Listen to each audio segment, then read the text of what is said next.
que a mídia não gosta de evangelho? Porque a luz que está para nós é a luz que incomoda as trevas. E muitas vezes esse bando de Umbanda, que banda, não gosta, né? Então assim, incomoda mesmo, né? Incomoda demais. E a mídia tá nesse candomblé, tá no banda, não tá envolvida. Então assim, não vai querer ele receber a luz. Por isso que essa bagunça que tá na mídia, a mídia ama essa coisa. Detesta crente. Lógico, com certeza. Porque a luz incomoda as trevas.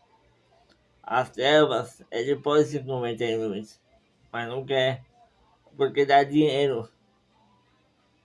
Demônios que estão aí de redor quer matar, quer tragar você. Então assim, muitas vezes tem que observar isso. Abraço.